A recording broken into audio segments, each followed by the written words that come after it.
ধোনির আদরের দুলাল মুশফিকুর রহমান ইফাত। গরু, গাড়ি আর পাখির পেছনে কোটি টাকা খরচ করা যার নেশা। সামাজিক মাধ্যম ফেসবুক ঘাটলে দেখা যায় বড় গরু কেনার অসংখ্য ভিডিও। 2021 সাল থেকে কোরবানির জন্য এই তরুণ চট্টগ্রামে সারাহ এগ্রো, ঢাকার সাদেক এগ্রো সহ বিভিন্ন খামার থেকে লাখ লাখ টাকায় গরু কেনেন। কিছুদিন পর পর বদলান গাড়ি। শখ আছে পাখি পালনেরও, সংগ্রহে আছে লাখ টাকা দামের পাখিও।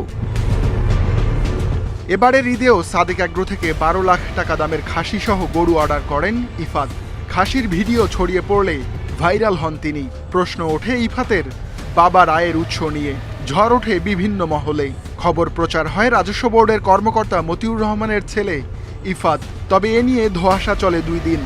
এর মধ্যেই গণমাধ্যমে মতিউর রহমান ইফাতকে অস্বীকার করেন।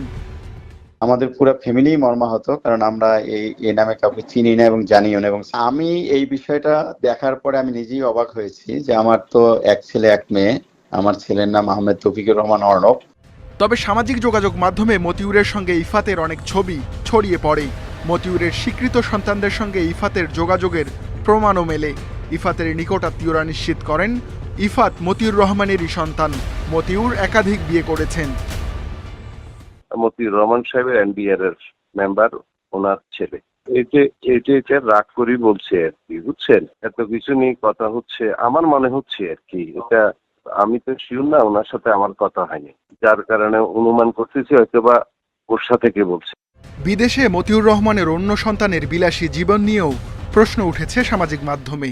বিপুল অবৈধ সম্পদ অর্জনের অভিযোগ উঠেছে এই কর্মকর্তার বিরুদ্ধে। তবে এই বিষয়ে কোনো মন্তব্য করেননি এনবিআর চেয়ারম্যান। স্যার একটু বলে যান। এখন প্রশ্ন জবাব দেবো না তো। ইফাতও দাবি করেছেন মতিউর রহমানই তার বাবা, তবে ক্যামেরায় কথা বলতে রাজি হননি।